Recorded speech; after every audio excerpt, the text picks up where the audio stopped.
Merci pour l'introduction. Oui, je suis Sarah Thanassia Zagas et je demeure à Windsor. Alors, je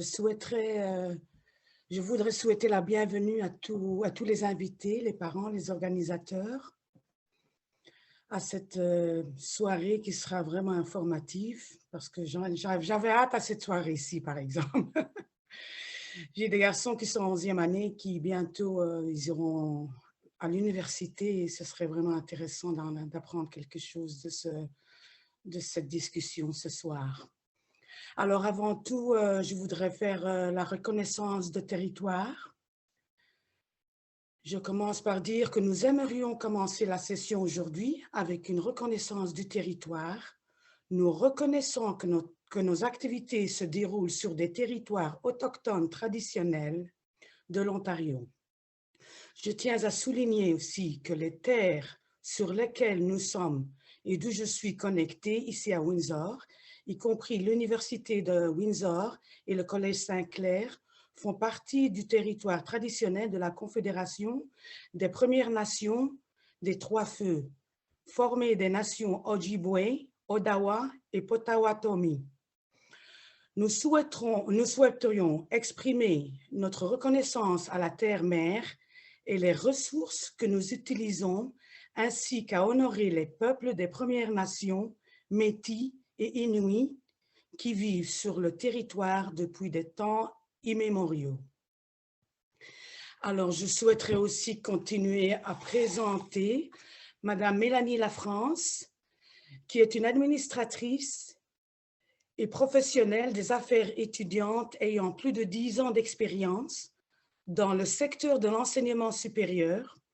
Au cours de sa carrière, elle a occupé plusieurs fonctions dans diverses universités, ce qui lui a permis de développer une compréhension approfondie du cycle de vie de l'expérience étudiante, ainsi que des politiques et règlements régissant le système d'enseignement supérieur en Ontario. Mélanie œuvre au sein du bureau du registraire en tant que conseillère expérience étudiante. Elle collabore étroitement avec M. François Blétou, conseiller principal au recrutement des étudiantes et à la promotion des études, et avec Mme Danielle Benet, registraire et directrice de l'expérience étudiante. Elle a pour mission de favoriser des liens solides avec nos partenaires communautaires et de créer une excellente expérience étudiante.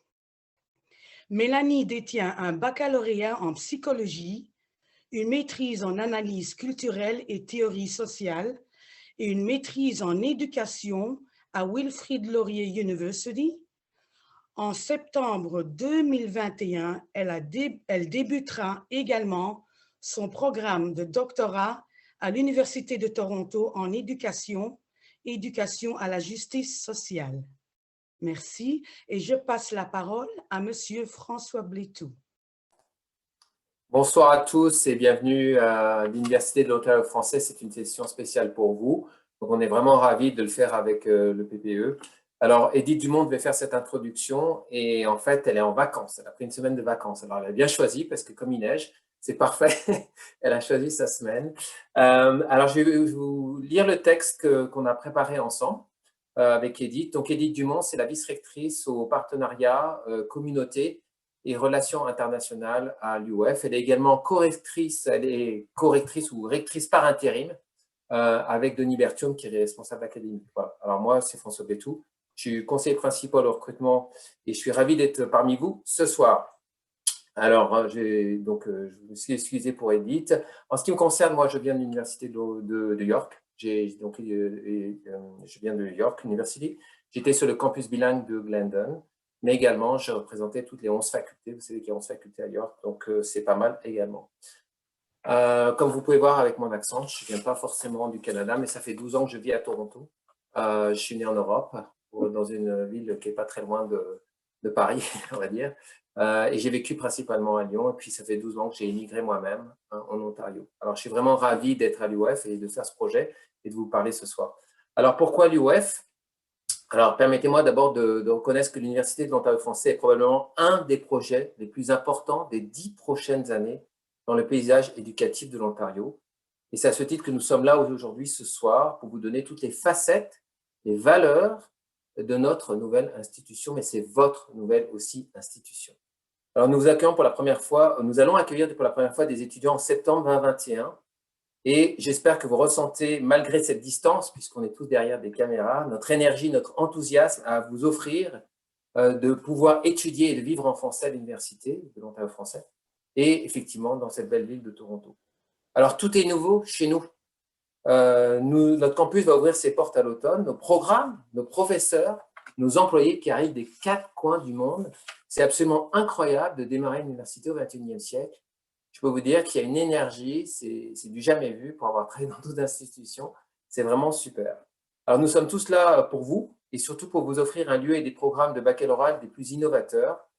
Vous avez probablement entendu que les métiers du futur sont à réinventer et que certains d'entre eux sont encore inconnus. Vous savez que nous sommes tous en transition, puisque effectivement, avec la pandémie, nous avons dû réinventer des manières de communiquer et de travailler. Sachez que l'UOF se crée aujourd'hui pour vous et avec vous, et nous prenons l'engagement ferme de vous accompagner afin que vous deveniez avec nous, et bien sûr, vous l'êtes peut-être déjà, des citoyennes et des citoyens qui entreront sur le marché du travail avec les connaissances et les compétences qui vous permettront d'agir avec créativité dans vos collectivités, d'avoir un impact positif et durable au sein de la société et d'influencer l'avenir de ce monde dans une perspective de bien-être collectif. Alors, pourquoi je dis vous? C'est parce que l'UOF, ce n'est pas simplement pour des étudiants qui vont étudier pendant 4 ans en baccalauréat, mais on va annoncer prochainement au mois de mai, c'est un scoop, et vous ne gardez que pour vous, des micro-programmes et des certificats pour les apprenants adultes. Pour ceux qui souhaiteraient suivre, vous allez voir, les thématiques sont vraiment très intéressantes. Alors, sur ce, je passe la parole à ma collègue Mélanie Lafrance. Merci François et merci aussi Sarah de l'introduction. Ça fait très bizarre d'entendre l'évolution parce qu'habituellement je suis plus en arrière-plan, donc c'est un peu bizarre, mais merci beaucoup. Donc je vais partager mon écran pour je vais arrêter ma vidéo parce que je ne suis pas capable de faire les deux en même temps. Mon Wi-Fi n'est pas assez fort, donc je vais partager mon écran. Juste un instant ici. D'accord. Donc, j'espère que vous pouvez le voir ici. Je vais le mettre en grand écran. Et malheureusement, maintenant que c'est plein écran, je ne vois pas les commentaires dans la boîte de clavardage. Donc, s'il y a quelque chose, François, tu peux me le dire. OK. Donc, bonsoir tout le monde. Merci de nous rejoindre pour cette rencontre. Aujourd'hui, j'aimerais ça prendre quelques minutes pour vous parler de la transition du secondaire à la première année d'université. Donc, juste un petit agenda ici pour vous. Je vais vous parler des caractéristiques de la génération Z, car ce genre d'information est utile pour créer des programmes de soutien. On va aussi parler de la réalité sur la santé mentale des jeunes adultes, parce que ces troubles de santé mentaux ont une grande influence sur la performance académique et sur le bien-être en général, évidemment. Mais surtout parce que les troubles psychologiques ont monté en flèche pendant la pandémie. Ensuite, on va regarder de l'information sur l'expérience transition à l'université. Et finalement, je vais vous parler de ce que vous pouvez faire en tant que parents et gardiens pour soutenir vos enfants et de ce qu'on fait, nous, à l'UOF, pour soutenir nos étudiants dans cette transition et tout au long de leur carrière académique. Donc, avant de rentrer dans des statistiques sombres, je tiens à préciser que la plupart des jeunes vont assez bien et font très bien face aux défis de la vie, y compris la transition de première année à l'université. La génération Z, qui sont les personnes qui sont nées entre 1997 et 2012, est incroyablement résiliente. Cette génération-là est très pragmatique, est soucieuse des finances. Les jeunes de cette génération sont aussi réticents au risque, donc ils préfèrent planifier une vie plus stable. Et peut-être l'un des facteurs les plus importants de leur bien-être est que la génération Z est motivée par des objectifs et des buts d'impact sociaux. Ça a été démontré depuis longtemps en psychologie du développement et en pratique clinique que la résilience et le sens du but sont des signes évidents d'un esprit sain. Donc, ça, c'est des points positifs pour notre génération Z. Donc, ceci dit, il reste que plusieurs des jeunes se retrouvent avec des besoins spécifiques et propres à eux. La population étudiante des jeunes est particulièrement à risque parce qu'elle se situe dans la zone de risque maximale, psychologiquement parlant. Donc, juste du côté du développement, ces jeunes-là, entre, je dirais, 14 jusqu'à 25 ans, c'est vraiment là où est-ce qu'ils se reconnaissent ou qui se développent le plus. Donc, selon les recherches, les jeunes de 12 à 25 ans ont l'incidence et la prévalence de maladies mentales les plus élevées et ont une part disproportionnée du fardeau de la maladie associée aux troubles mentaux et que leur accès aux services de santé mentale est la plus pauvre de tous les âges, tous les groupes d'âge. Donc, lorsqu'ils se rendent compte qu'ils ont des problèmes, ils n'iront pas nécessairement demander de l'aide, ce qui est très difficile parce que ça a été prouvé qu'avec de l'aide et quand on demande de l'aide, c'est plus facile de s'en sortir. Il y a aussi une recherche sur l'état de la santé mentale des jeunes de la province du Québec. Il démontre que 46% des jeunes de 16 à 24 ans font de l'anxiété ou une dépression générale et 7% ont des pensées suicidaires. Une autre étude a été menée pour séparer le groupe des jeunes pour plus savoir, pour zoner sur à quel âge que c'est le pire, si vous voulez. Il a été constaté que ce pourcentage a été atteint et resté constant chez les jeunes de 18 à 24 ans. Donc, on peut voir vraiment que c'est les jeunes qui font la transition, qui sont à l'université ou au collège. Et juste à titre de soutien de ces statistiques, Statistique Canada rapporte que 40% des jeunes du même groupe ont des problèmes de santé mentale comme la dépression et l'anxiété. Ça, a été découvert en 2020. Donc, c'est très récent comme recherche et ça valide vraiment que ces chiffres-là sont vrais. Et peut-être que vous avez entendu parler que la pandémie a fait passer ce nombre de 40 à 60%. Donc, le besoin de soutien est vraiment présent. D'autres besoins, s'il vous plaît, c'est que les jeunes de LGBTQ+ communauté connaissent des taux plus élevés de victimisation, de traumatisme et de TPSD, donc les Post-Traumatic Stress Disorder. Je voulais le dire en français, je l'ai oublié. Mais c'est ça, pour les traumatismes de stress, s'il vous plaît, par rapport aux jeunes donc sont plus élevés par rapport aux jeunes et aux jeunes adultes hétérosexuels et cisgenres. Une dernière statistique ici, c'est que les jeunes ont les taux les plus élevés de troubles de dépendance liés à l'usage de substances que plus que tous les autres groupes d'âge, donc à 12%. Ce nombre est meilleur que la génération précédente, qui était à 20%, mais je crois quand même que nous devons encore en tenir compte. D'accord. Donc, la santé mentale est l'une des principales raisons pour lesquelles les étudiants échouent ou abandonnent leurs études en première année, mais ce n'est pas la seule raison.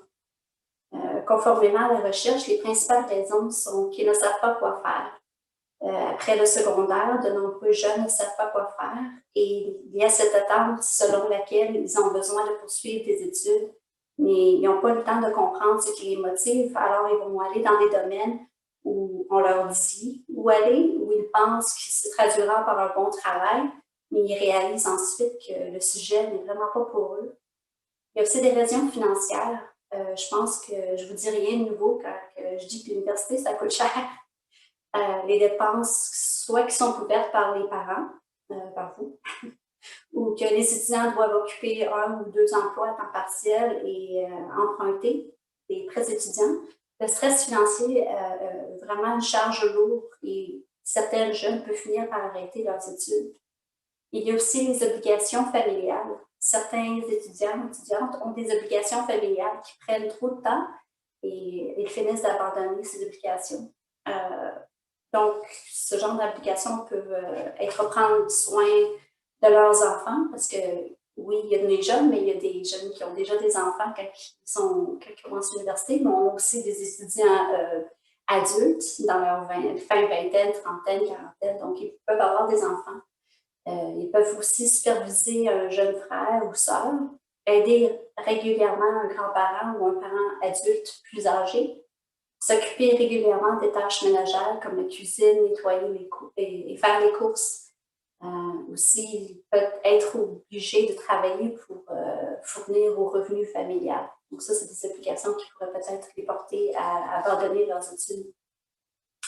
Donc, il y a la raison de santé aussi. On a parlé de la santé mentale, mais il y a aussi des douleurs et des maladies chroniques qui peuvent pousser un étudiant à terminer leurs études dans les premières années. Et il y a aussi, ils ne seront pas préparés au niveau des attentes académiques dans une université. Et ça arrive très souvent. Comme vous le savez sûrement, la vie universitaire, c'est assez différent du secondaire. Chaque étudiant a leur propre horaire. Ils peuvent avoir des cours du soir, parfois le samedi, en ligne aussi. Bon, je pense que maintenant, on est tous habitués au travail en ligne, mais est-ce que c'est plus lourd comme charge? Ils peuvent avoir aussi... ils ont aussi des jours de congé, ce qui est différent du secondaire, à part la fin de semaine, évidemment. Les classes aussi peuvent être de 10 à 450 personnes et même plus, comme à l'Université de Toronto, par exemple, où certaines classes de première année ont un nombre entre 800 et 1000 étudiants. Donc, pour reprendre l'expression de mon collègue François, c'est l'enfer. La lecture aussi est beaucoup plus exigeante et lourde. Il y a moins de tests ou de devoirs, mais chacun vaut un pourcentage beaucoup plus élevé. La participation n'est généralement pas prise parce que justement, quand il y a 1000 étudiants dans une classe, le professeur ne peut pas se rendre compte que l'étudiant manque à l'appel, s'il vous plaît. Et finalement, en général, à l'université, les étudiants doivent être plus autonomes qu'au secondaire et assumer la responsabilité de leur propre autogestion. Et une des dernières raisons les plus citées les plus souvent, c'est que c'est la première fois qu'ils vivent loin de la maison familiale. Donc, il peut y avoir des troubles de nutrition, de finances, de gestion, des responsabilités. J'imagine que, justement, comme vous, quand la première fois que vous avez quitté la maison, vous connaissez les défis que vous avez vécus. Donc, juste en termes de statistiques, en 2018, il y a 76% de taux de diplomation en Ontario, ce qui veut dire qu'il y a environ 24% de personnes qui n'ont pas fini leurs études.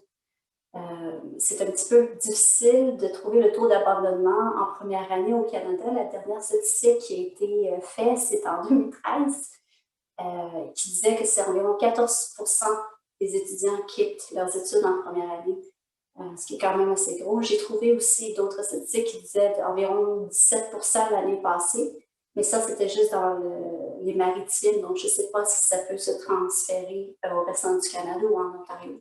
Mais ça, c'est des petites statistiques comme ça. Donc, comment soutenir votre enfant? Maintenant que nous avons parlé des défis, voici quelques astuces pour vous aider, vos enfants durant cette transition. Donc, la première astuce, c'est rappelez-leur que c'est OK pour eux de demander de l'aide. Alors que les nouveaux étudiants peuvent avoir l'intention de gagner leur indépendance, il est important de souligner de savoir que demander de l'aide est en fait un signe de maturité. Dans ce sens, il est important d'encourager les étudiants à rechercher les différentes ressources disponibles sur le campus, comme un centre de conseil, un bureau d'aide financière ou un centre de bien-être. Les étudiants qui en ont besoin devraient également rechercher des programmes de soutien scolaire et de tutorat. Il existe également des programmes de soutien aux étudiants vivant avec un handicap, ainsi que des programmes de diversité et d'inclusion pour les étudiants qui ne se sentent pas la bienvenue sur leur campus. J'espère que ce ne sera jamais leur expérience, qu'ils ne se sentent pas les bienvenus, mais si c'est le cas, il y a toujours sur, je dirais, 99,9% des institutions, collèges et universités en Ontario qui ont des programmes de soutien dans ces cas-là. C'est aussi important d'encourager vos jeunes à rechercher les systèmes de soutien qui existent sur le campus avant de quitter la maison au lieu d'attendre à leur arrivée. Parce qu'une fois qu'ils seront dans le trouble, ça va être plus difficile pour eux psychologiquement de faire les recherches. Donc, s'ils ont déjà cette information-là avant de partir, ça va être plus facile si jamais ils en ont besoin à un moment donné. Le deuxième astuce, c'est faire preuve d'empathie et de compréhension. Vous et vos enfants devraient discuter du moment où est-ce que vous avez quitté la maison, par exemple, pour la première fois, et quels étaient vos défis. Donc, en discutant de ce qui vous a inquiété ou excité le plus et de ce que vous aurez aimé savoir avant de déménager, vous et votre grand adolescent et adolescente peuvent développer une meilleure compréhension et un meilleur lien sur les similitudes et les différences de vos expériences.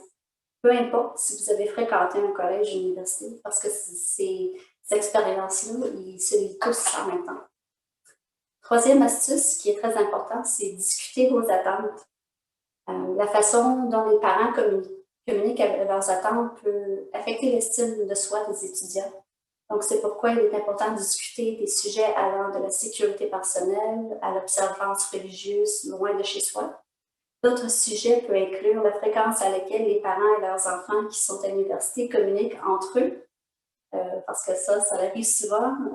Du côté administratif, on reçoit beaucoup d'appels de parents qui sont inquiets parce que ça fait longtemps qu'ils n'ont pas entendu parler de leurs enfants. Donc, si vous pouvez discuter de ce genre d'attente-là, ça repose tout le monde.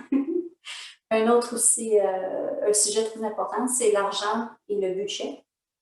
Donc, avoir des conversations ouvertes avec leurs parents peut aider les étudiants de première année à affronter avec plus de confiance les défis qu'ils rencontrent seuls, sans soutien parental, et ainsi réduire les risques de conflits familiaux qui découlent d'attentes divergentes. Un autre exemple, c'est les différends peuvent découler de quelque chose d'aussi simple qu'il faut faire le jour de l'emménagement. Nous avons constaté dans plusieurs universités que de nombreux parents considèrent le jour d'emménagement comme un dernier jour spécial ensemble, tandis que les étudiants le considèrent souvent comme le premier jour sans parents, non, dans leur nouvelle communauté, donc, et non comme un moment de convivialité familiale. Donc, c'est peut-être un bon sujet à aborder et de discuter dans leurs attentes concernant le jour de l'emménagement. Comme qui sera présent, un parent aidera-t-il à déballer et à faire le lit, ou la famille partira-t-elle une fois que vous serez déballé. Les étudiants et les parents devraient aussi discuter de leurs attentes concernant leur travail académique. L'élève fournira-t-il des rapports fréquents, donc les étudiants, vos enfants, est-ce qu'il vous fournira des rapports fréquents? Est-ce que vous comprenez, vous, en tant que parent, que les professeurs d'université et les personnes administratives ne peuvent pas communiquer avec les parents des informations personnelles au niveau de l'étudiant, comme les notes? Donc ça, c'est des sujets qui seraient importants d'aborder avec vos enfants avant qu'ils partent. Quatrième astuce, c'est attendez-vous à des erreurs et encouragez la résilience. Donc, la dernière astuce, c'est vraiment de rappeler à vos enfants que l'erreur est humaine. Le corps professoral et le personnel s'attendent à ce que les étudiants de première année fassent des erreurs durant la période d'acclimatisation. Ça, c'est un anglicisme. En se familiarisant avec les exigences de l'institution. Les étudiants n'ont pas besoin d'avoir tout compris à leur arrivée sur le campus. Il y a de fortes chances que les nouveaux étudiants manquent une date limite de devoir, de perdre quelque chose d'important, échouent un test ou dorment et manquent un cours pendant le premier semestre. Vous pouvez assurer votre enfant que ces erreurs font partie de l'apprentissage et que les erreurs sont non seulement OK, mais également attendues et que nous sommes là pour les épauler lorsqu'ils en font des erreurs. Donc, j'aimerais terminer cette présentation en vous parlant de ce que nous faisons, nous, à l'UOF, pour soutenir la transition à l'université. Parce que nous sommes une université à taille humaine, nous avons la flexibilité d'adapter nos programmes de soutien et de réussite pour répondre aux besoins de nos étudiants. Donc, à cet effet, nous avons créé le Centre de réussite étudiants qui amènent chaque unité de l'université académique et administrative pour assurer le bien-être holistique de chacun. Le Centre de réussite étudiante, c'est un guichet virtuel, donc il est accessible via Internet à tout moment. Et évidemment, sur le campus, nous avons ce même centre avec les personnes, si les étudiants, lorsque nous allons pouvoir revenir en présentiel, avoir accès au même programme de soutien. Donc, notre service de soutien académique est vraiment primordial à chaque étudiant et ils vont avoir besoin de ce service-là dans leur première année, ça, il n'y a aucun doute. L'ensemble du soutien académique est basé sur le concept de Mastery Learning. Et la raison pour laquelle je vous en parle, c'est que ce modèle-là est tout à fait différent de ce que l'université utilise parce qu'il adresse la majorité des troubles académiques à même le cours sans avoir recours à une multitude d'unités au sein de l'université. Ce modèle d'apprentissage a comme objectif de prendre le temps requis pour que différents étudiants et étudiantes apprennent le même matériel et atteignent le même niveau de maîtrise du contenu. Comme je disais, cela se contraste fortement avec les modèles d'enseignement classique où tous les élèves ont à peu près le même temps pour apprendre le même matériel avec le même ensemble d'instructions. Et ceux qui ont des besoins spéciaux ou individualisés sont censés de trouver ce soutien-là ailleurs, c'est-à-dire via les bureaux d'accessibilité, des professionnels de la santé, des centres de soutien à la rédaction, des bibliothécaires et autres. Donc, c'est une méthode d'apprentissage unique qui améliore non seulement le taux de rétention et de compréhension du matériel, mais également augmente le taux de réussite dans chaque cours. Donc, cette méthode-là, elle n'est malheureusement utilisée systématiquement dans très peu d'universités, comme je disais, pour la même raison que je disais, mais aussi à cause que c'est très difficile d'implémenter de nouvelles méthodes dans des institutions qui sont enterrées sous 100 ans de fardeau administratif et construites selon des méthodes d'apprentissage obsolètes. Donc, heureusement, parce que nous sommes une nouvelle université, comme je disais, nous avons la flexibilité de créer ces programmes-là avec les meilleures techniques d'apprentissage et assurer un même niveau de soutien pour chaque étudiant dans chaque cours. Nous avons aussi une thérapeute qui est sur place pour nos étudiants s'ils ont besoin de parler à quelqu'un pour adresser plusieurs sujets comme la gestion du temps, des problèmes de santé mentale et accommodation, difficultés familiales et relationnelles, pour n'en nommer que quelques-uns. Et elle sera aussi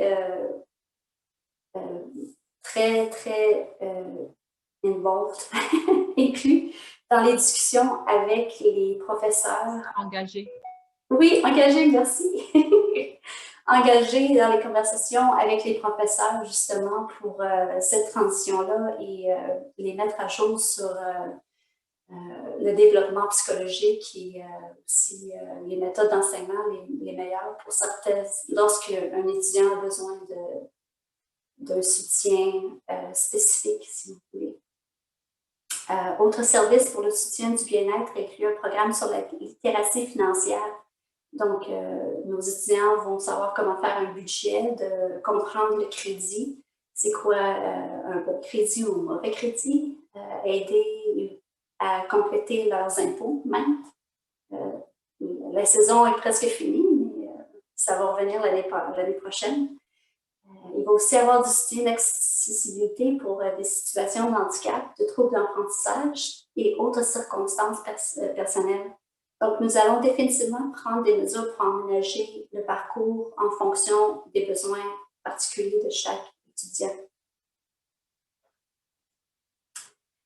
Nous reconnaissons aussi que les activités physiques sont aussi importantes pour le bien-être. Donc, les étudiants ont accès à un gym et faire des activités intramuraux,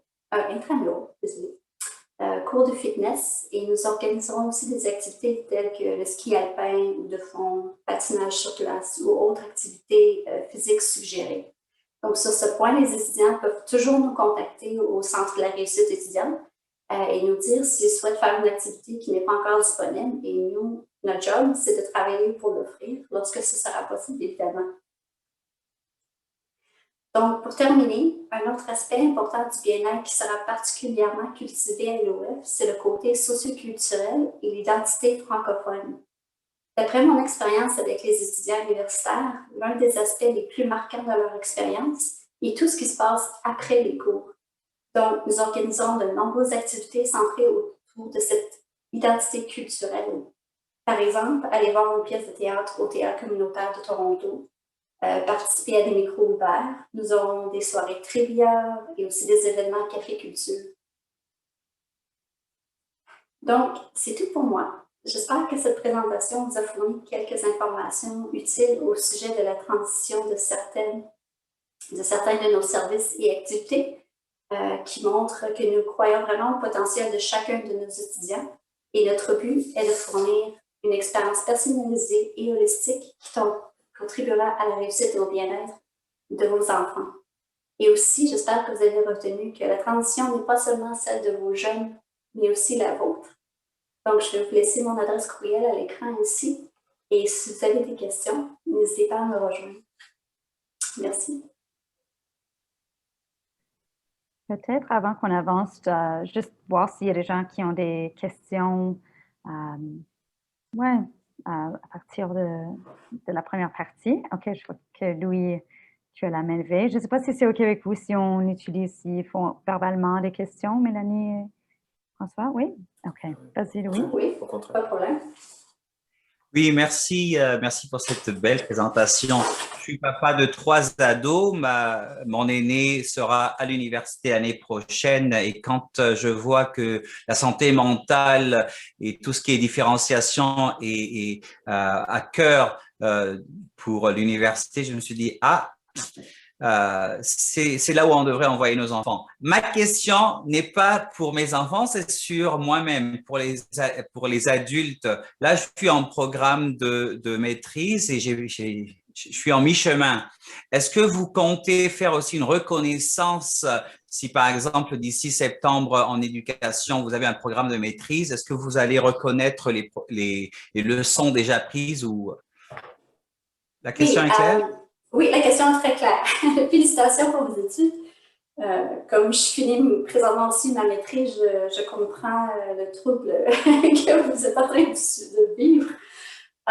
Oui, nous n'avons pas encore de programme de maîtrise. Nous avons 4 programmes de baccalauréat spécialisés de premier cycle.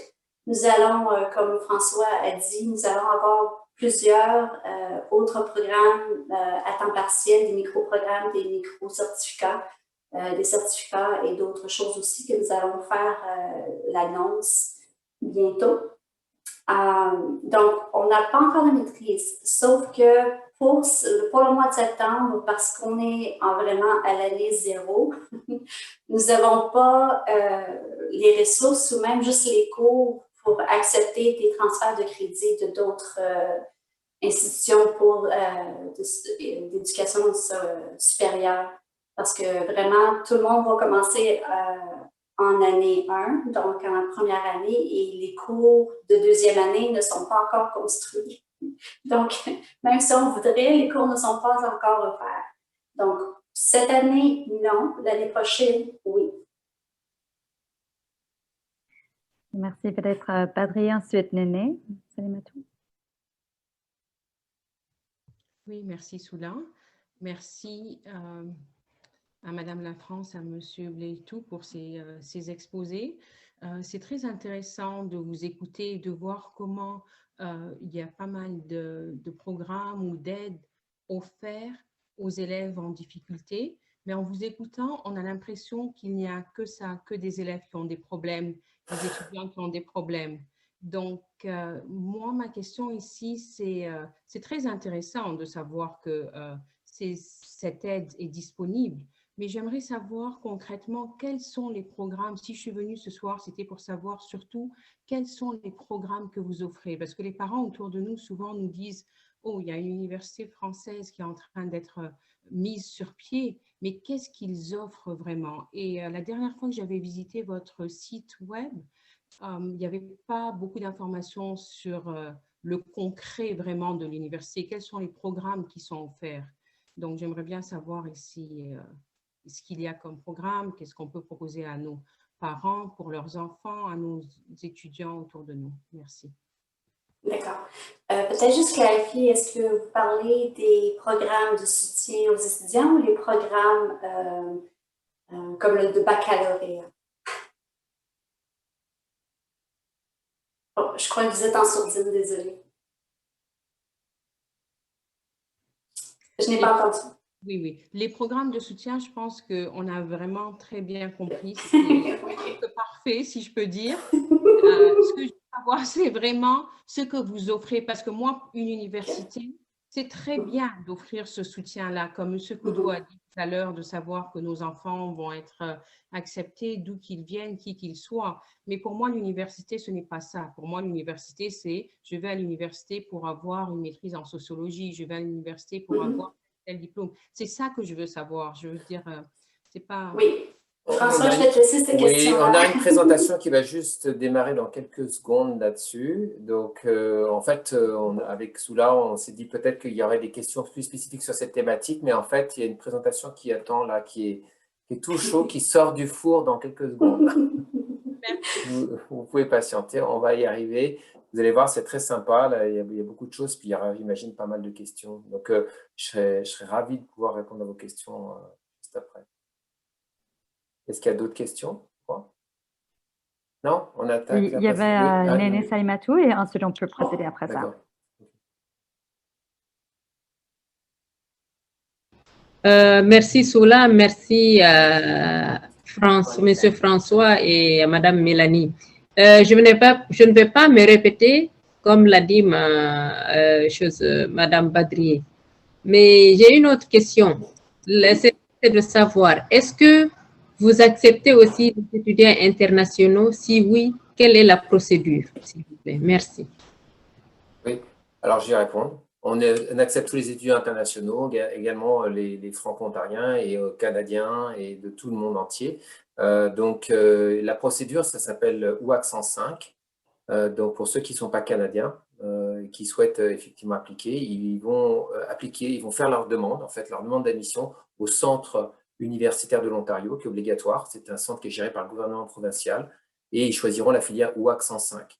La seule différence, c'est que ce n'est pas exactement les mêmes frais et ce n'est pas exactement la même procédure parce que souvent, en ce qui concerne les étudiants internationaux, non seulement il faut obtenir une offre de l'université, mais également il faudra obtenir un permis d'études par le gouvernement canadien qui est délivré en fait par les centres des visas dans les ambassades dans les pays à l'international. Donc, il y a deux étapes, une étape administrative d'admission au niveau des universités et une étape fédérale pour le permis d'études pour venir étudier au Canada. Donc oui, on accepte absolument, puis on va pouvoir vous parler de ça effectivement après la présentation des programmes. Alors, je vais peut-être, est-ce que Soula, il y a d'autres questions ou… Je pense, vas-y. S'il y a d'autres questions, juste mettez-les dans le chat et on pourra les adresser après la prochaine petite présentation. Okay. Merci beaucoup. Merci. Donc moi, donc bienvenue encore. On est vraiment ravis de vous avoir aujourd'hui à l'Université de l'Ontario français. Voilà.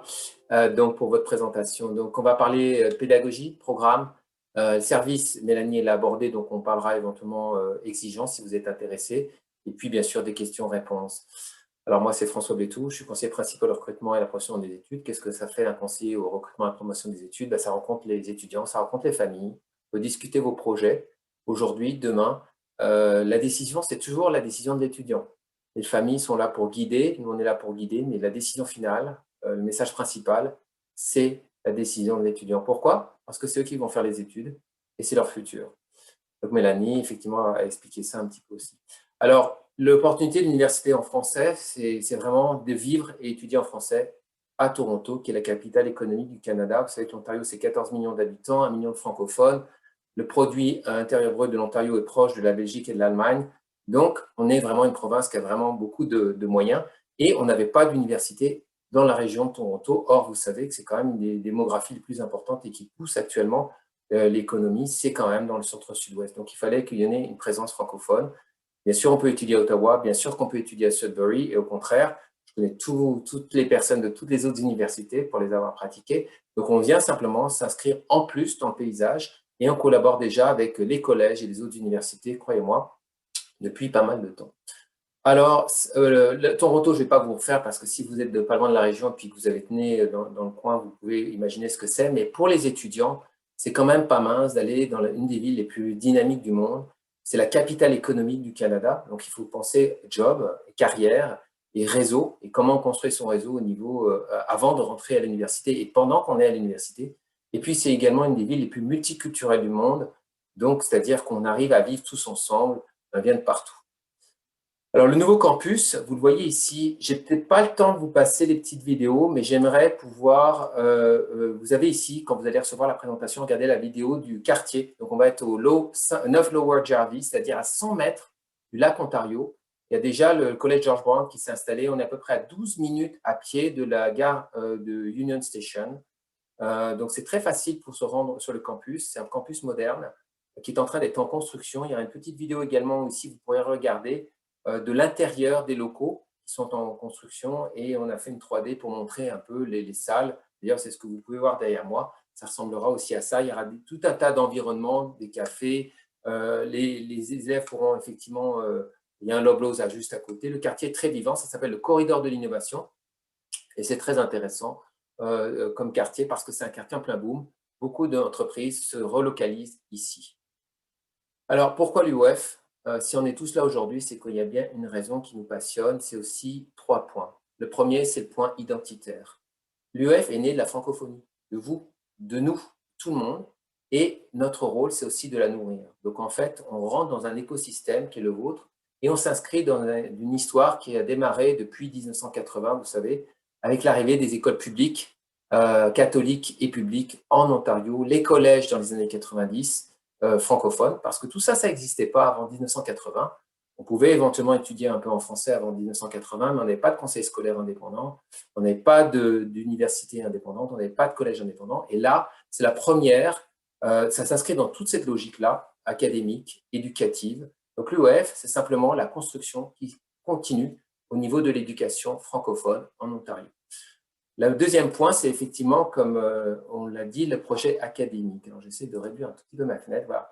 L'UOF a fait plusieurs constats. C'est que les connaissances, c'est intéressant, mais les compétences, c'est beaucoup mieux pour ce qui concerne le marché de l'emploi.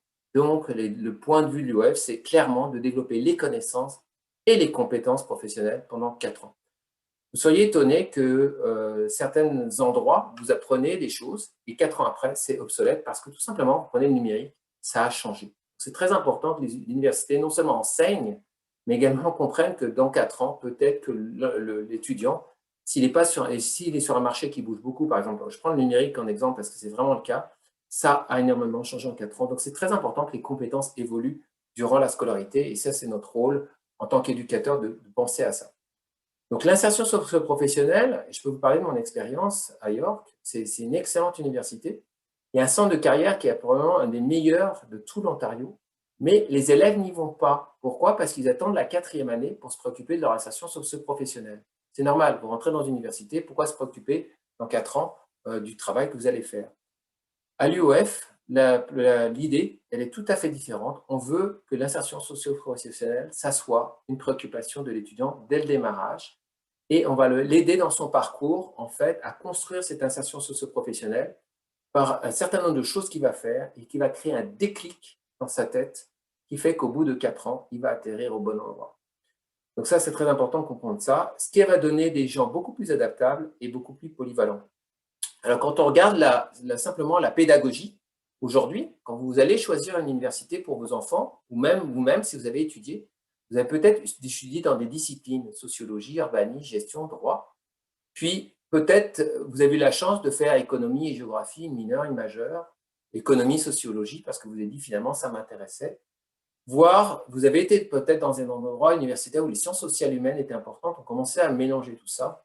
Aujourd'hui, il n'y a plus de discipline à l'UOF, c'est-à-dire qu'on ne rentre pas par une discipline, on rentre par les sciences sociales, par des pôles d'études et de recherche, des thématiques, et on va apprendre toutes les disciplines qui sont disponibles ici. Donc, on va effectivement utiliser des disciplines, mais on ne va pas ranger les gens par des disciplines parce que ce n'est pas comme ça que le marché du travail fonctionne. On est par exemple le thème de l'immigration.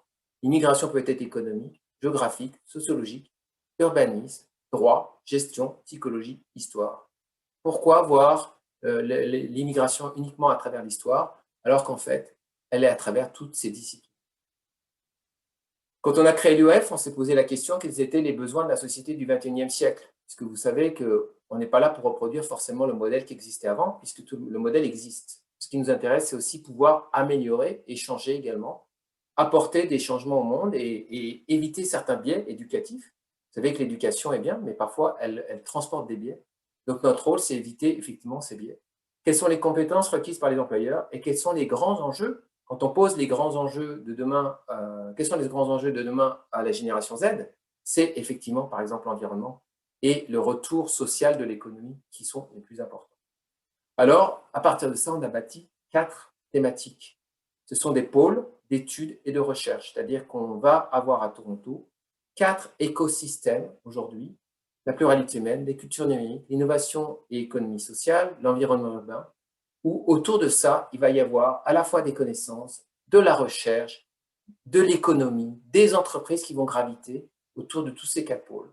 Et vous comprenez le message sur l'insertion socio-professionnelle, c'est qu'on ne va pas simplement étudier, mais également rentrer dans un pôle qui va effectivement nous connecter à tout le milieu professionnel qui est caché derrière ce pôle.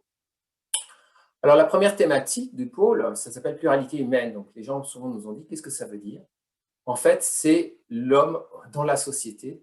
Et vous voyez toutes les thématiques qui sont ici, avec en 4e année, une possibilité de se concentrer et de se spécialiser, soit en politique et gouvernance, soit en pratique et médiation interculturelle. Pourquoi c'est important la spécialisation? C'est parce que c'est la possibilité d'avoir un baccalauréat qui est beaucoup moins généralisé. C'est pour ça qu'on va parler d'un baccalauréat spécialisé de 4 années, 3 années, plus 1 année de spécialisation en dernière année.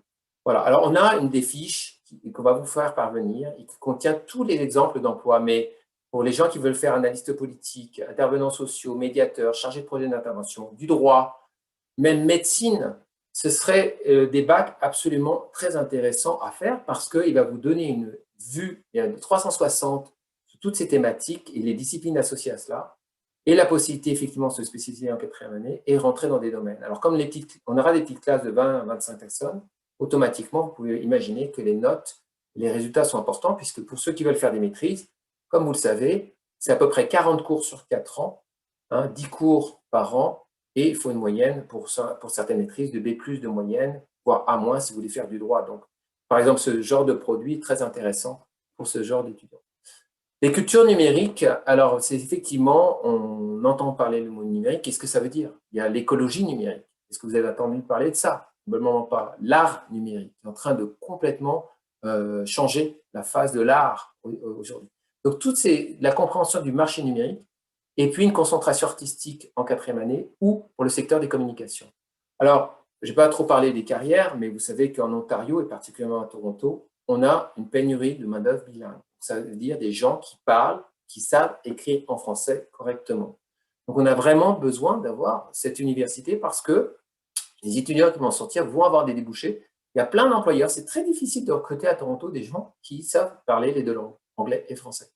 On peut faire des carrières en marketing avec ce baccalauréat. On peut être coordinateur des médias sociaux, on peut faire du designer multimédia. Donc ça, c'est très intéressant parce qu'on a enfin un produit qui est vraiment francophone à Toronto.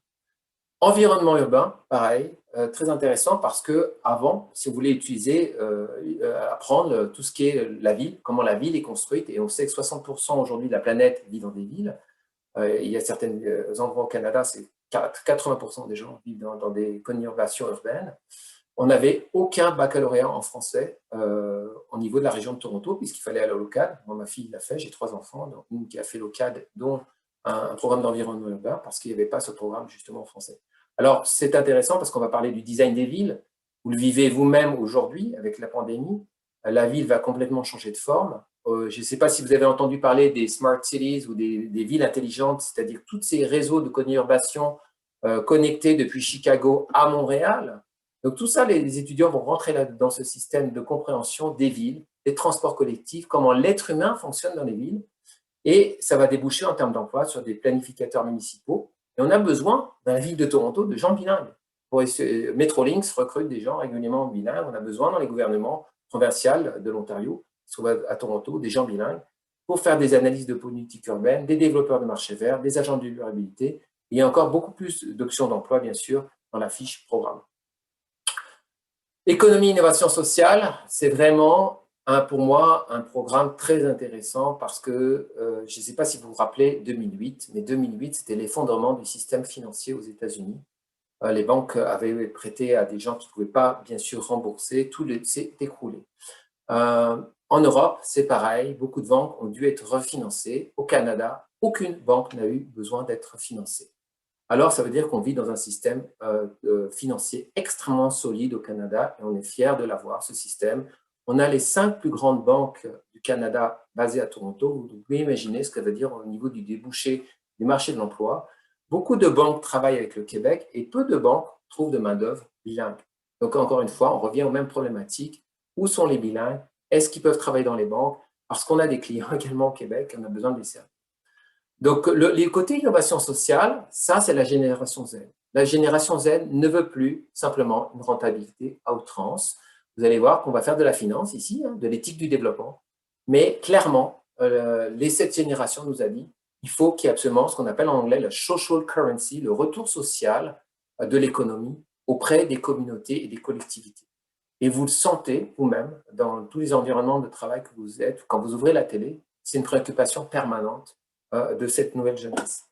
Travail et ressources humaines serait une spécialisation, entreprise et l'économie sociale également.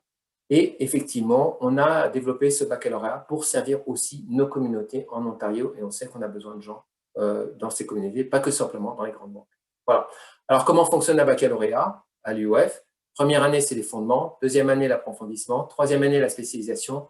Quatrième année, c'est l'intégration. Il y aura un tronc commun, et ça, c'est particulièrement innovant parce qu'il va y avoir 39 crédits sur 120, c'est-à-dire 25% à peu près, qui vont être offerts dans un tronc commun. En général, les troncs communs, c'est pas plus qu'une année, et puis deuxième année, vous commencez à quitter vos groupes.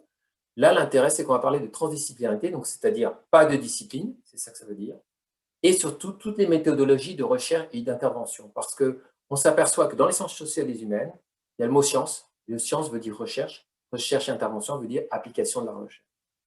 La spécialisation va être faite dans 50% des crédits, 63 crédits sur 120, dans les 3 thématiques. Alors, l'étudiant va choisir la thématique du choix, d'accord? Il pourra prendre des cours également dans les autres thématiques de première année. Et puis, on verra des activités complémentaires, soit des cours, comme j'expliquais, de première année dans les autres thématiques, soit des ateliers professionnels. Donc ça, c'est également une innovation pour l'UOF. Les étudiants vont pouvoir choisir des ateliers professionnels. Et chaque atelier professionnel aura un crédit. Donc, par exemple, comment faire un plan d'affaires, comment faire un communiqué de presse, comment apprendre certaines spécificités de métiers associés à nos pôles. Et on aura toute une liste, on aura plus de 30, et l'étudiant pourra en choisir que 18 là-dedans. Quatrième année, il y aura 2 projets intégrateurs. Ça veut dire quoi un projet intégrateur? C'est un regard rétrospectif des compétences développées pendant les 3 premières années et un regard prospectif des compétences qu'il faut obtenir pour obtenir l'emploi qui nous intéresse.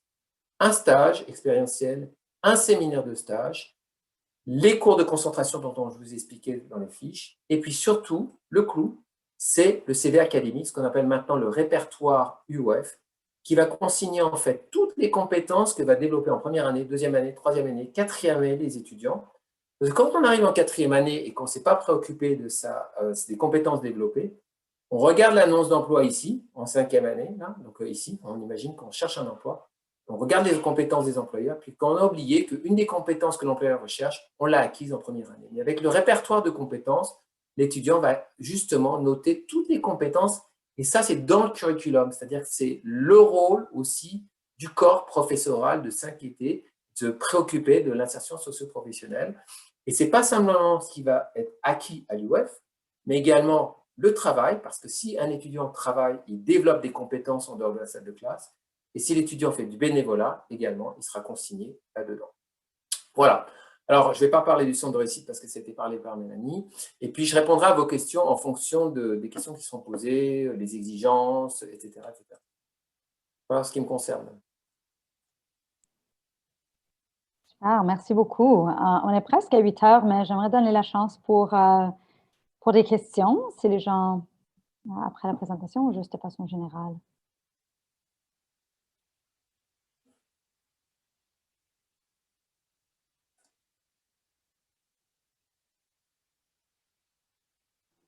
S'il n'y a pas de questions, j'en poserai une.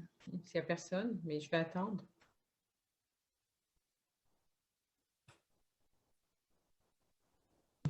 Oui, s'il vous plaît, Soula, je peux poser une question? Merci beaucoup, Monsieur Blétou. Je trouve que c'est très intéressant. Et donc, c'est cette année que vous commencez, tous ces baccalauréats-là sont disponibles à partir de cette année, c'est ça? C'est ça, septembre. On travaille également à un 5e pôle dans le futur parce qu'en fait, l'UAF a un engagement, un mandat provincial et on est sur un calendrier de lancement de programme aussi tous les ans.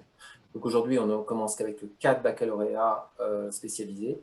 Comme j'ai dit, on va annoncer début mai les programmes pour en fait les apprenants adultes, vous aussi ce soir. Vous pourrez faire une partie de ces certificats, micro-certificats dans ces sujets-là, s'ils vous intéressent, soit pour accélérer votre carrière, soit simplement parce que vous êtes intéressé par le sujet, soit parce que vous avez travaillé dans une association et vous avez besoin de compléter vos formations. Parce que l'EOF n'a pas une vocation simplement de toucher que des jeunes, elle a également la vocation de toucher tous les francophones. Ok, merci. Ça, c'est donc ces micro-certificats-là, ils vont durer combien à peu près? Avez-vous une idée? Oui, alors les micro-certificats, au lieu d'une année de baccalauréat, normalement c'est 30 crédits. Un micro-certificat, ça va être à peu près 9 crédits, 15 crédits, ça va dépendre, c'est-à-dire une demi-année. Et ça, c'est un micro-programme. Et les certificats, c'est une année. Donc les gens pourront prendre, en fait c'est un système de crédit, prendront des cours, tout sera en ligne. Et on n'a pas encore les détails, tout, parce qu'on va avoir des formations la semaine prochaine sur tout le fonctionnement et ça sera très simple pour s'inscrire. C'est beaucoup moins compliqué de s'inscrire dans les certificats et les micro-programmes, bien sûr, puisque c'est des programmes courts, que bien sûr dans le baccalauréat où on demande plus d'exigences. Soit on sort du secondaire, soit effectivement on a déjà travaillé ou on est sort d'un collège, par exemple. On peut très bien avoir fait la cité. Après 2 ans de la cité, d'intégrer l'UAF. Une dernière question, s'il vous plaît. Peut-être 2. La première, c'est de savoir, est-ce que vous envisagez de créer aussi des facultés pour les sciences de la santé à long terme? Alors, ça fait partie des projets. Comme vous savez, vous avez dû probablement lire beaucoup de choses dans la presse en ce qui concerne l'UAF. C'est vrai qu'on a une vocation sciences sociales, mais on a effectivement envie de... Ça fait partie du projet de le faire. Mais pour le moment, on ne l'a pas fait, pour des raisons simplement, c'est dans d'espace. Parce que pour la santé, il faut des tests, des laboratoires, etc., ce qui n'était pas possible. Et puis, par rapport aux autres accords des autres universités, ce n'était pas non plus envisageable.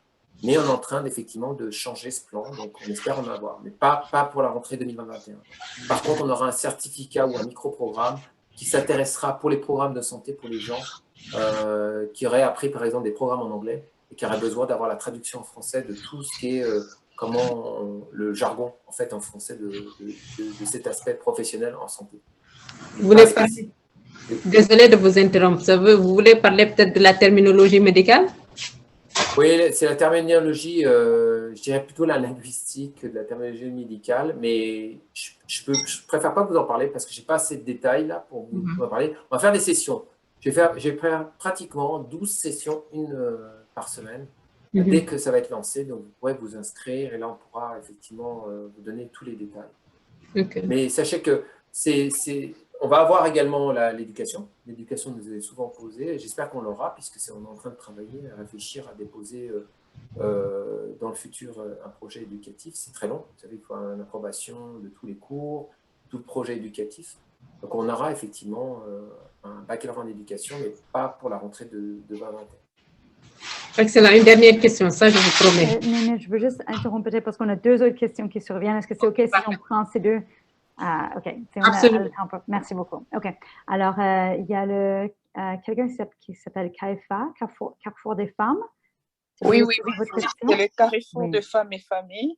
Okay. Donc, je suis Madame Nicole Moaka. Donc, le Carrefour est donc un organisme situé à Ottawa et nous avons un projet qui nous amène à promouvoir l'engagement de parents francophones noirs en ce qui concerne l'éducation de leurs enfants. Alors, ce qui nous intéresse ici, c'est l'accès aux bourses, et l'accès aux bourses, et plus particulièrement aux enfants francophones noirs.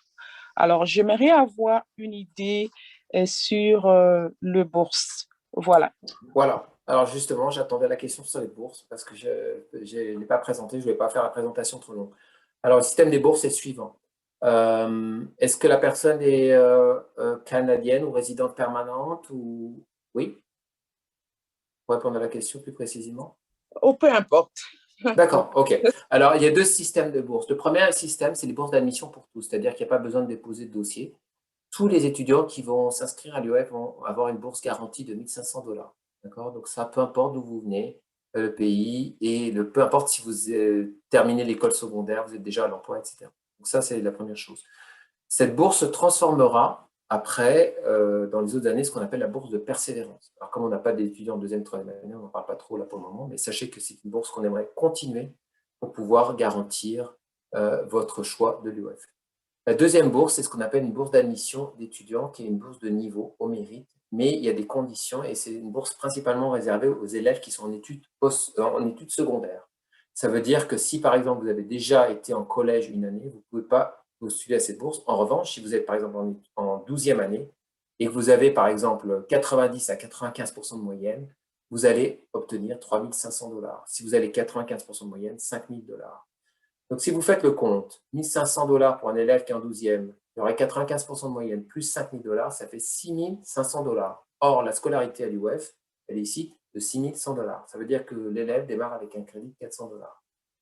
Donc, les bourses de l'UF, elles sont très généreuses quand vous comparez par rapport aux autres institutions, en ce qui concerne les gens qui sont effectivement alors, canadiens, résidents permanents, réfugiés admis.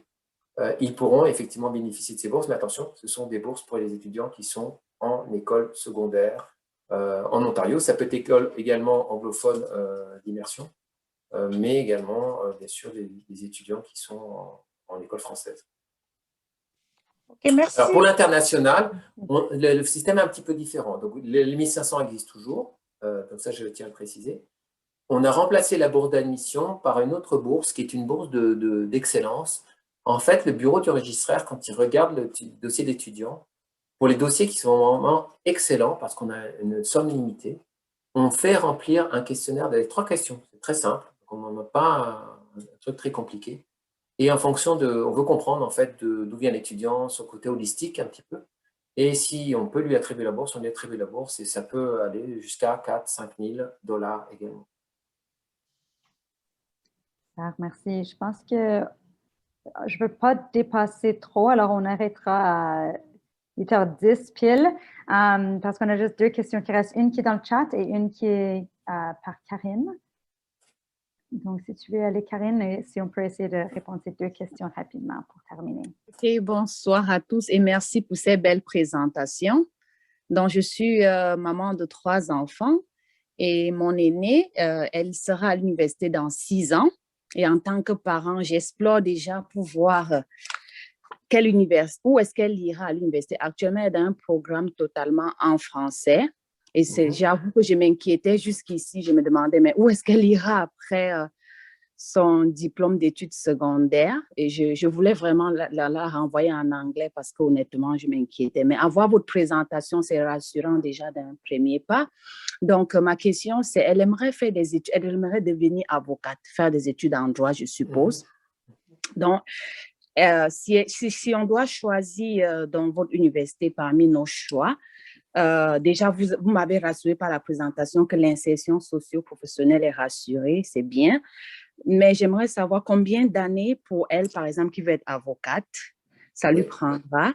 Et aussi les coûts, mais vous avez dit déjà les coûts qui sont de 6 100 $ par an. Donc. Oui. Alors, merci pour la question, c'est très technique, mais je vais vous l'expliquer très rapidement. Il faut faire un baccalauréat. Vous ne pouvez pas rentrer en école de droit tant que vous n'avez pas fait 4 années de baccalauréat spécialisé. Premier point. Donc, il faut venir à l'UF. Le deuxième point, il faut avoir A- de moyenne. Donc, ça veut dire qu'on va prendre les 40 cours, c'est-à-dire que l'université qui va de droit, c'est-à-dire York, pour ne pas citer York en anglais, ou Ottawa en français, s'il veut continuer en français, va demander un minimum de à peu près A- de moyenne. Mais pas A- de moyenne sur les derniers cours de la dernière année, A- de moyenne du premier cours au dernier cours. Donc, c'est très important de comprendre que quand vous allez faire le choix de l'université, Allez pas dans l'université où il y a 1000 personnes ou 400 personnes dans les amphis parce que personne ne va vous aider, si vous avez des complications à comprendre les cours. Avoir à moins de moyenne, c'est toute une stratégie. Alors, on va expliquer ça aux étudiants. Comment avoir des bonnes notes, comment s'organiser, comment organiser un emploi du temps. Et tous ces étudiants qui vont organiser leur temps correctement vont avoir des moyennes très intéressantes parce que justement, comme expliquait Mélanie, le programme va être adapté aussi en fonction de certains étudiants, en fonction de la rapidité d'assimilation. Donc, c'est ça. Pluralité humaine, moi, chaque fois que j'ai la question, c'est pluralité humaine, parce que je trouve que c'est vraiment un des baccalauréats qui est le plus orienté, bien sûr, sur des carrières d'avocat, sur tous ces genres de thématiques. Mais néanmoins, si, par exemple, elle veut faire un avocat en droit des affaires, peut-être qu'elle pourrait faire économie sociale. Voilà. OK, merci. Alors, les exigences pour rentrer en école de droit, c'est à Ottawa, c'est à York en anglais, c'est donc dans les universités qui proposent des maîtrises, puisque c'est un niveau maîtrise, pour rentrer en école de droit. En revanche, je veux simplement mettre un petit caveat, comme on dit en anglais, une mise en garde pour les parents par rapport aux carrières d'avocat. J'ai beaucoup de jeunes qui veulent faire médecin-avocat. Ce qui est important, c'est aussi le style de vie. Un cabinet d'avocat, c'est 24/7, comme on dit en anglais. C'est très exigeant en termes de travail. On gagne de très beaux salaires. C'est très bien. Et si c'est vraiment l'avenir de ces personnes, tant mieux. Et attention, il faut que les étudiants comprennent ce que ça veut dire de devenir avocat. Si ça nécessite vraiment beaucoup d'heures de travail derrière. Alors, c'est ça. C'est la seule chose. C'est qu'il y a ce rêve derrière. Et je ne veux pas le casser. Ce n'est pas mon job. Mais j'ai toujours les étudiants à bien comprendre, est-ce que c'est vraiment cet environnement de travail que tu veux? Parce qu'il y a tellement de carrières, là, on peut terminer après, qui sont aussi importantes. OK, merci pour votre réponse. Merci. Alors, juste peut-être rapidement, quelqu'un pose dans le chat concernant la pandémie et si vous avez des plans pour les cours virtuels. Alors, virtuels pour cette année qui vient. Ce que je voulais rappeler, ce que j'ai dit à Soula dans la préparation et l'équipe, et merci pour le PPE, c'est que la chose est suivante. Toutes les universités au Canada appartiennent aux provinces. Donc, on en a 23 en Ontario. Les 23 universités en Ontario appartiennent au gouvernement provincial, donc au ministère des collèges et des universités. Donc, les décisions qui sont faites par les recteurs des universités d'ouvrir ou fermer dépendent en fait du gouvernement provincial. Donc, on est affilié à ça. C'est-à-dire qu'aujourd'hui, qui va être capable de prédire l'avenir de ce que sera le mois de septembre, on ne sait pas. Ce qu'on sait, c'est que nous, on a pris le parti pris d'être en ligne en septembre parce qu'on ne veut pas jouer le jeu de vous faire croire qu'on va ouvrir physiquement, on va ouvrir, mais virtuellement.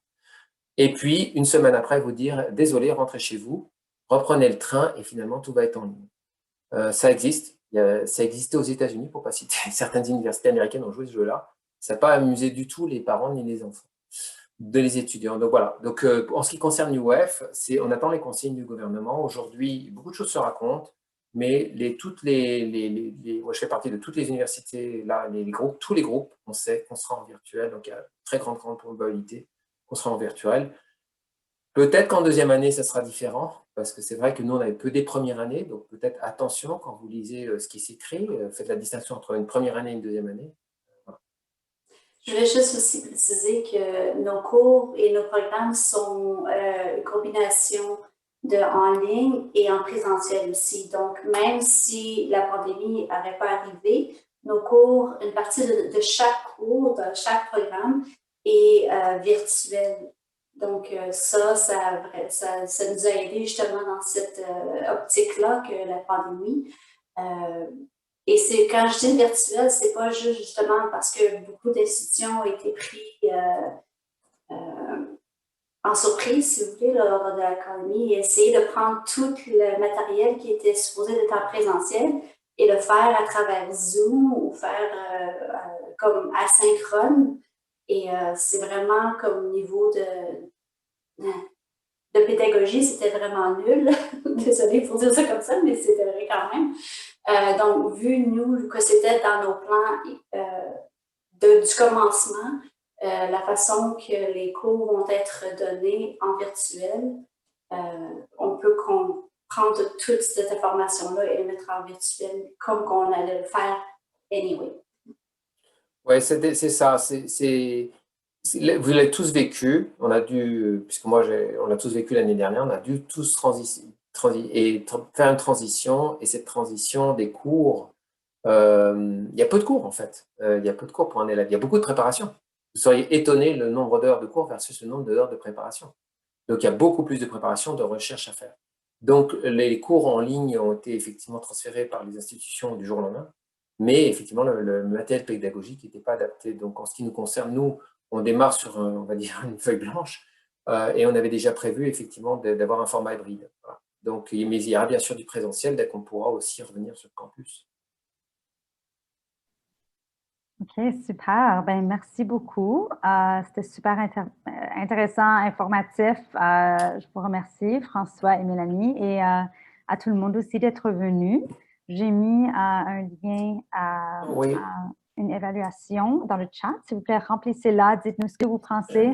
On est toujours à l'écoute de comment on peut améliorer nos programmes et nos webinaires et ce que vous aimeriez comme qu'on peut offrir.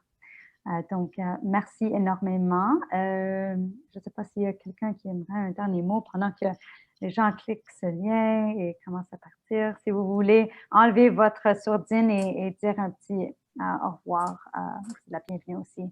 Je vais dire un petit dernier mot, Soula. Oui, merci. Oui, est-ce que Soula? Oui. Tu m'entends?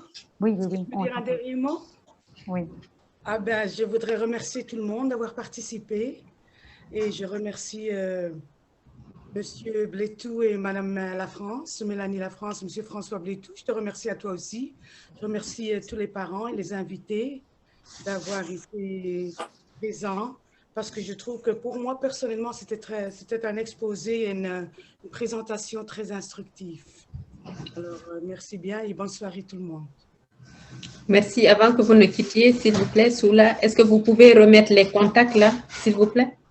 Oui, je vais en fait, je ne vous l'ai pas présenté, mais je vous l'ai mis dans le chat.